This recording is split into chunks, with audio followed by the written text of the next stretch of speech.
भगवान शंकर ने धरती के केंद्र कैलाश को अपना निवास स्थान बनाया था। सनातन धर्म में 3 प्रमुख देव माने गए हैं। वे हैं ब्रह्मा, विष्णु व महेश यानी शिव।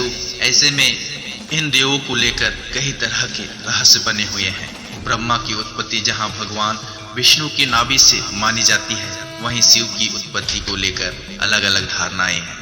ऐसे में आज हम आपको भगवान शिव से जुड़ी कुछ खास गुप्त बातें बताने जा रहे हैं, जिनके बारे में कहीं ना कहीं वर्ण मिलता है कि आज से हजारों लाखों वर्ष पूर्व वराह काल की शुरुआत में जब देवी देवता ने धरती पर कदम रखे थे, तब उस काल में धरती हिमयुग की चपेट में थी। इस दौरान भगवान शंकर ने धरती के केंद्र को कैलाश को अपना निवास स्थान बनाया था। विष्णु ने समुद्र को और ब्रह्मा जी ने नदी के किनारे को अपना निवास स्थान बनाया था। पुराण कहते हैं कि जहाँ पर शिव विराजमान है, उस पर्वत के ठीक नीचे पाताल लोक है, जो भगवान विष्णु का स्थान है। शिव के आसन के ऊपर वायुमंडल के पार क्रमश स्वर्गलोक है और फिर ब्रह्मा जी का स्थान है। जबकि धरती पर कुछ भी नहीं था, इन तीनों से सब कुछ हो गया। वैज्ञानिकों के अनुसार भी तिब्बत धरती की सबसे प्राचीन भूमि है और पुरातन काल में इसके चारों ओर समुद्र हुआ करता था। फिर जब समुद्र हटा तो अन्य धरती का प्रकटन हुआ और इस तरह धीरे धीरे जीवन भी फैलता गया। सर्वप्रथम शिव ने ही धरती पर जीवन के प्रचार प्रसार का प्रयास किया, इसलिए उन्हें आदिदेव भी कहा जाता है। आदि का अर्थ है प्रारंभ। शिव को आदिनाथ भी कहा जाता है। आदिनाथ होने के कारण उनका एक नाम आदेश भी है। इस आदेश शब्द से ही आदेश शब्द बना है। नाथ साधु जब एक दूसरे से मिलते हैं तो कहते हैं आदेश। शिव के अलावा ब्रह्मा और विष्णु ने संपूर्ण धरती पर जीवन की उत्पत्ति और पालन का कार्य किया। सभी ने मिलकर धरती को रहने लायक बनाया और यहाँ देवता, दैत्य, दानव, गंधर्व, यक्ष और मनुष्य की आबादी को बढ़ाया।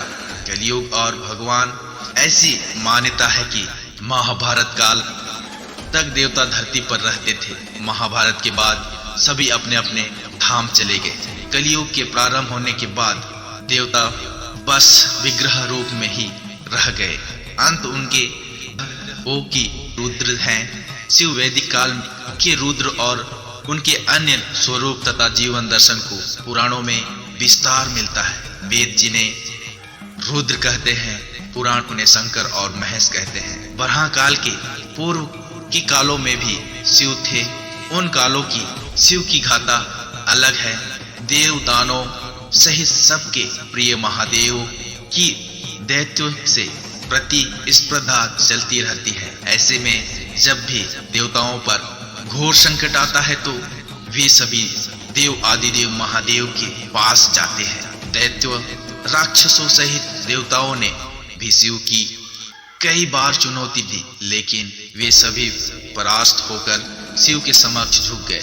इसलिए शिव हैं देवों के देव महादेव। वे दैत्यों, दानव और भूतों के भी प्रिय भगवान हैं। विशालकाय मानव। नेशनल जियोग्राफिक की टीम ने सन 2007 में भारत और अन्य जगह पर 20 से 22 फीट मानव के कंकाल ढूंढ निकाले हैं। भारत में मिले कंकाल को कुछ लोग भीमपुत्र, घटोत्कच और कुछ लोग बकासुर का कंकाल मानते हैं। सनातन धर्म के अनुसार सतयुग में इस तरह के विशालकाय मानव हुआ करते थे। बाद में त्रेता युग में इनकी प्रजाति नष्ट हो गई।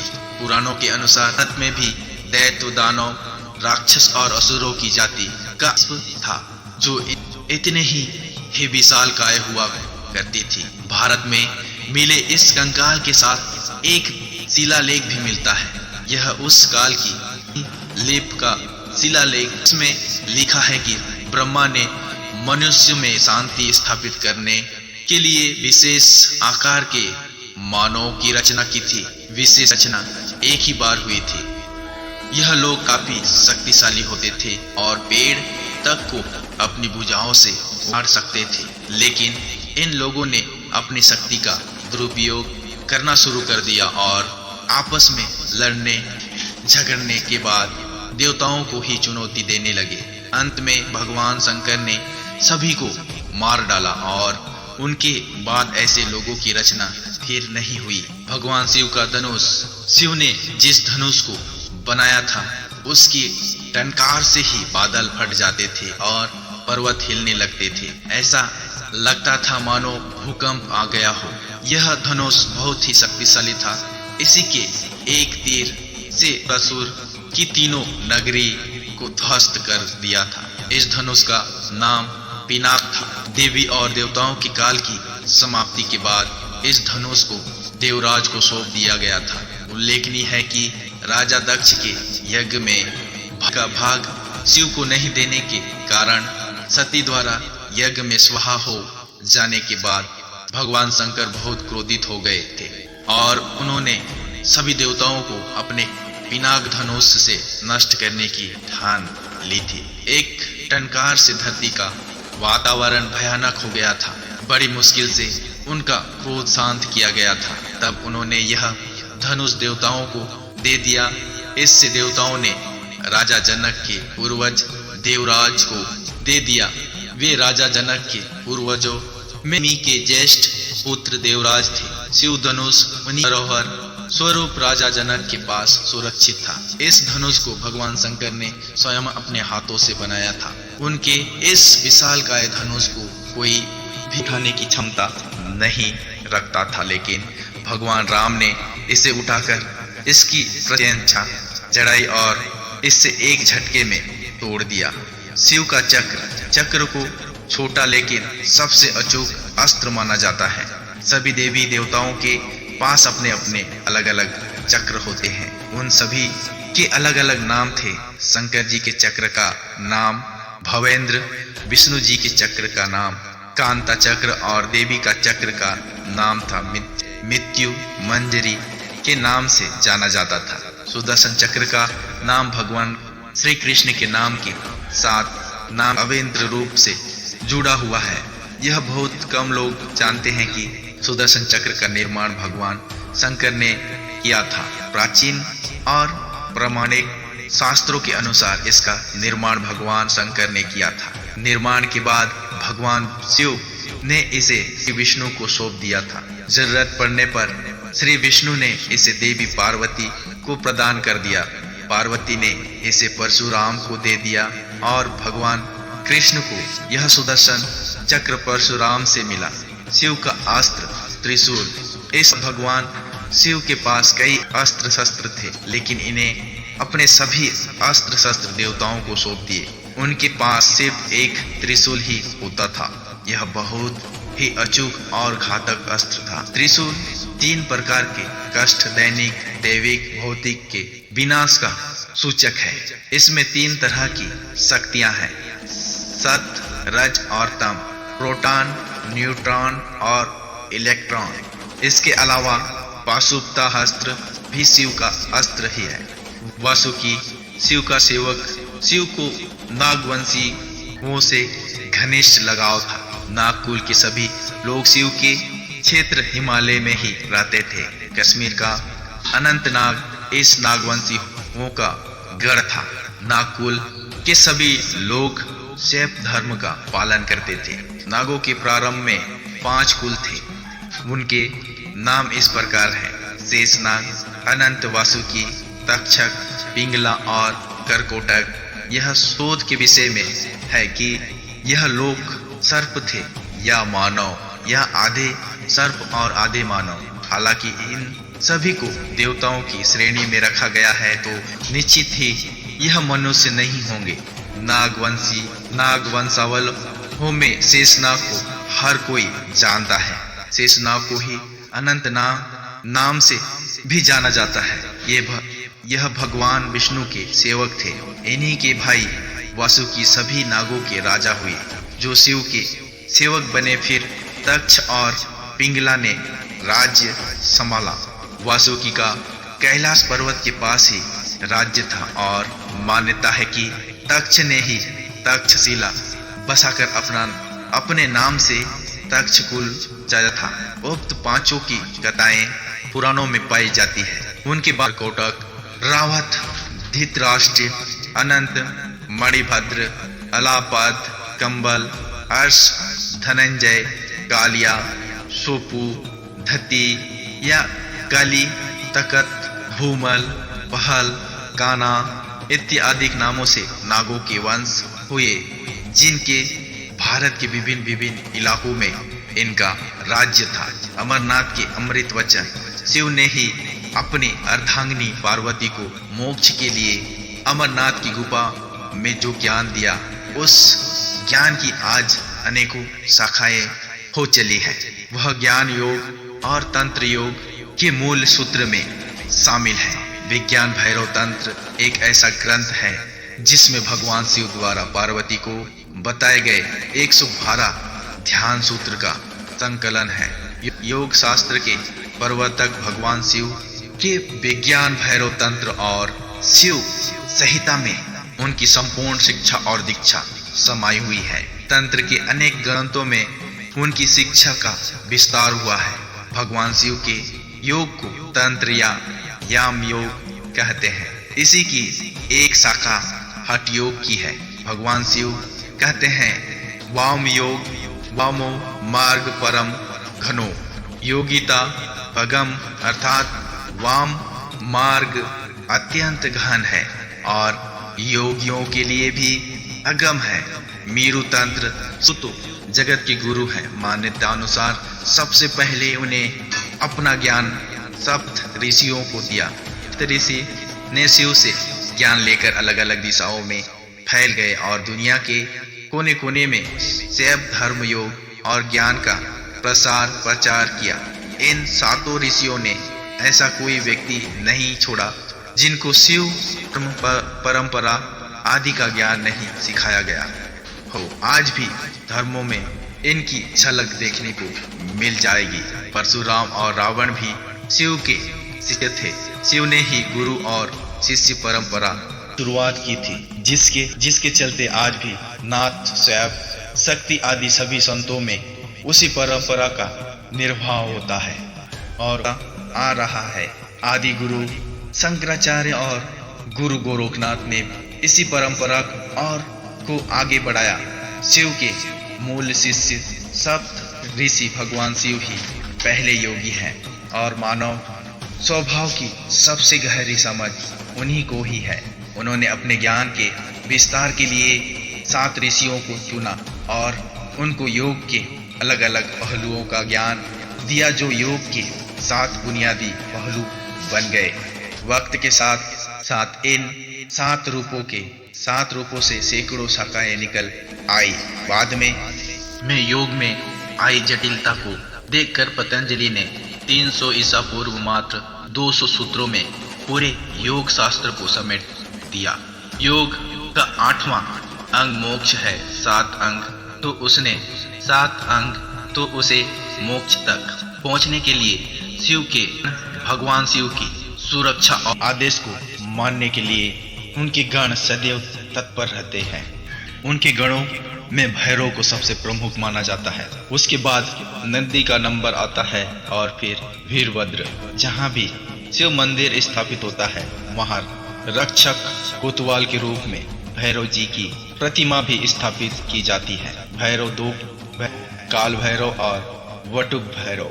दूसरी ओर वीरभद्र शिव का एक बहादुर गण था जिसने शिव के आदेश पर दक्ष प्रजापति का सिर धड़ से दिया। देव संहिता और स्कंद पुराण के अनुसार शिव ने अपनी जटा से वीरभद्र नामक गण उत्पन्न किया। इस तरह उनके यह प्रमुख गण थे: भैरव, वीरभद्र, मणिभद्र, चंदेर, नंदी, सिंगी, विग्र, शैल, गोकर्ण, घंटाकर्ण, जय और विजय। इनके अलावा पिशाच, दैत्य और नागिन पशुओं के भी शिव का गण माना जाता है। यह सभी गण धरती के ब्रह्मांड में विचरण करते हैं और प्रत्येक मनुष्य, आत्मा आदि की खैर खबर रखते हैं। शिव के द्वारपाल कैलाश पर्वत के क्षेत्र में उस काल में कोई भी देवी या देवता, दैत्य या दानव शिव के द्वारपाल की आज्ञा के बगैर अंदर नहीं जा सकता था। यह द्वारपाल संपूर्ण दिशाओं में तैनात थे। इन द्वारपालों के नाम हैं नंदे, स्कंद, रीति, विषव, भृंगी, गणेश, उमा, महेश्वर और महाकाल। उल्लेखनीय है कि शिव के गण और द्वारपाल नंदी ने ही कामशास्त्र की रचना की थी। कामशास्त्र के आधार पर ही कामसूत्र लिखा गया था। शिव पंचायत का फैसला अंतिम माना जाता है। देवताओं और दैत्यों के झगड़े आदि के बीच जब कोई महत्वपूर्ण निर्णय लेना होता है तो शिव की पंचायत का फैसला अंत होता है। शिव की पंचायत में 5 देवता शामिल थे। यह 5 देवता थे: 1 सूर्य, 2 गणपति, 3 देवी, 4 रुद्र और 5 विष्णु। ये शिव पंचायत कहलाते हैं। शिव पार्षद जिस तरह जय और विजय विष्णु के पार्षद हैं, उसी तरह बाण, रावण, चंद, नंदी की आदि शिव के पार्षद हैं। वही नंदी और भृंगी गण भी द्वारपाल भी हैं और पार्षद भी। शिव चिन्ह वनवासी से लेकर सभी साधारण व्यक्ति जिस चिन्ह की पूजा कर को शिव का चिन्ह माना जाता है। इसके अलावा रुद्राक्ष और त्रिशूल को भी शिव का चिन्ह माना गया है। कुछ लोग डमरू और अर्धचंद्र को भी शिव का चिन्ह मानते हैं। हालांकि ज्यादातर लोग शिवलिंग अथवा शिव की ज्योति का पूजन करते हैं। शिव की जटा है, उन जटाओं में एक चंद्र का है। उनके मस्तिष्क पर तीसरी आंख है। वे गले में सर्प और रुद्राक्ष की माला लपेटे रहते हैं। उनके एक हाथ में डमरू तो दूसरे में त्रिशूल है। वे संपूर्ण देह पर भस्म लगाए रहते हैं। उनके शरीर के निचले हिस्से को वे व्याघ्र चम्र से लपेटे रहते हैं। वे वैष्णव की सवारी करते हैं और कैलाश पर्वत पर ध्यान लगाए बैठे रहते हैं।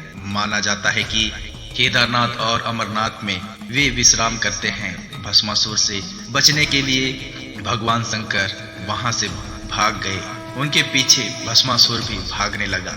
भागते भागते शिव जी एक पहाड़ी के पास रुक गए और फिर उन्होंने इस पहाड़ी में अपने त्रिशूल से एक गुफा बनाई और वे फिर उसी गुफा में छिप गए। बाद में विष्णु जी ने आकर उनकी जान बचाई। माना जाता है कि यह गुफा जम्मू कश्मीर में जम्मू से 150 किलोमीटर दूर त्रिकुटा की पहाड़ियों पर है। इन पहाड़ियों को देखने से ही मन शांत हो जाता है। इस गुफा में हर दिन सैकड़ों की तादाद में शिव भक्त शिव की आराधना करते हैं। राम और शिव का युद्ध, राम के आराध्य देव शिव हैं, तब फिर राम कैसे शिव से युद्ध कर सकते हैं। पुराणों में विदित दृष्टांत के अनुसार यह युद्ध श्री राम के अश्वमेध यज्ञ के दौरान लड़ा गया था। यज्ञ का अश्व कई राज्यों को श्री राम की सत्ता के अधीन किए जा रहे थे। इस बीच यज्ञ का अश्व देवपुर पहुंच गया, जहां राजा वीरमणि का राज्य था। वीरमणि ने भगवान शंकर की तपस्या कर उनसे उनकी और उनके पूरे राज्य की रक्षा का वरदान मांगा था। महादेव के द्वारा रक्षित होने के कारण कोई भी उनके राज्य पर आक्रमण करने का साहस नहीं कर सकता था। जब यज्ञ का घोड़ा उनके राज्य में पहुंचा तो राजा वीरमणि के पुत्र रुक्मा ने उसे बंदी बना लिया।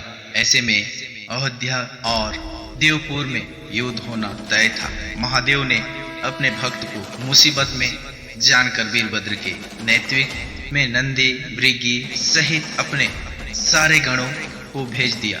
एक और राम की सेना तो दूसरी ओर शिव की सेना थी। वीरभद्र ने एक त्रिशूल से राम की सेना के पुष्कल का मस्तक काट दिया। उधर भृंगी आदि गणों ने भी राम के भाई शत्रुघ्न को बंदी बना लिया। बाद में हनुमान भी जब नंदी के शिव इस मरणमुगम को मुक्त कराया और उधर लक्ष्मण ने हनुमान को मुक्त कराया दिया। फिर श्री राम ने सारी सेना के साथ शिव गणों पर धावा बोल दिया। जब नंदी और अन्य शिव गण परास्त होने लगे तब महादेव ने देखा कि उनकी सेना बड़े कष्ट में है तो वे स्वयं युद्ध क्षेत्र में प्रकट हुए। तब श्री राम और शिव के समक्ष युद्ध छिड़ गया। भयंकर युद्ध के बाद अंत में श्री राम ने पाशुपास्त्र अस्त्र निकालकर शिव से कहा, हे प्रभु, आपने ही मुझे यह वरदान दिया है कि आपके द्वारा प्रदत्त इस अस्त्र से तीनों लोक में कोई पराजित हुए बिना ही नहीं रह सकता। इसलिए हे महादेव, आपकी ही आज्ञा और इच्छा से मैं इसका प्रयोग आप पर ही करता हूँ। यह कहते हुए श्री राम ने वह महान दिव्य अस्त्र भगवान शिव पर चला दिया। वह अस्त्र सीधा महादेव के वज्र स्थल में समा गया और भगवान रुद्र इससे संतुष्ट हो गए और उन्होंने खुश पूर्वक श्री राम से कहा कि आपने युद्ध में मुझे संतुष्ट किया है, इसलिए जो इच्छा हो वह मांग ले। इस पर श्री राम ने कहा कि हे भगवान, यह मेरे भाई भरत के पुत्र पुष्कल सहित असंख्य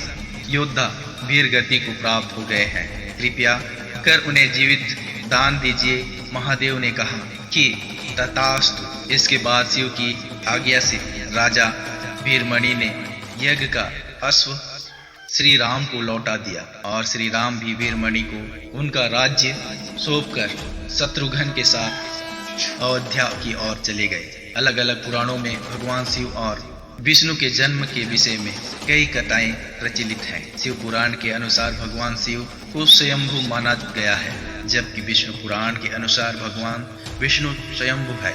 शिव पुराण के अनुसार एक बार जब भगवान शिव अपने टखने पर अमृत मल रहे थे तब उससे भगवान विष्णु पैदा हुए, जबकि विष्णु पुराण के अनुसार ब्रह्म भगवान विष्णु की नाभि कमल से पैदा हुई, जबकि शिव भगवान विष्णु के माथे के तेज से उत्पन्न हुए बताए गए हैं। विष्णु पुराण के अनुसार माथे के तेज से उत्पन्न होने के कारण ही शिव हमेशा योग मुद्रा में रहते हैं। शिव के जन्म की कहानी हर कोई जानना चाहता है। श्रीमद् भागवत के अनुसार एक बार जब भगवान विष्णु और ब्रह्मा का अहंकार से अभिभूत हो स्वयं को श्रेष्ठ मानते हुए लड़ रहे थे, तब एक जलते हुए खंबे से जिसका कोई भी और छोर नहीं था, ब्रह्मा या विष्णु नहीं समझ पाए, भगवान शिव प्रकट हुए। विष्णु पुराण में शिव के बाल रूप का वर्णन मिलता है। इसके अनुसार ब्रह्मा को एक बच्चे की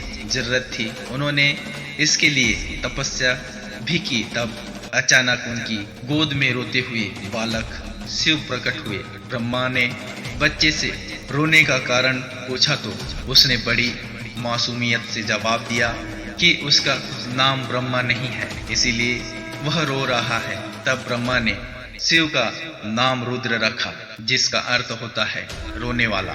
शिव तब भी चुप नहीं हुए, इसलिए ब्रह्मा ने उन्हें दूसरा नाम दिया, पर शिव को नाम पसंद नहीं आया और वे फिर भी चुप नहीं हुए। इस तरह शिव को चुप कराने के लिए ब्रह्मा ने 8 नाम दिए और शिव 8 नामों में से रुद्र, सर्व, भाव, उग्र, भीम, पशुपति, ईसा और महादेव से जाने गए। शिव पुराण के अनुसार यह नाम पृथ्वी पर लिखे गए थे। ये थे भगवान शिव से जुड़ी कुछ रहस्य बातें। इसी तरह की वीडियो देखने के लिए हमारे चैनल के साथ जुड़े रहें।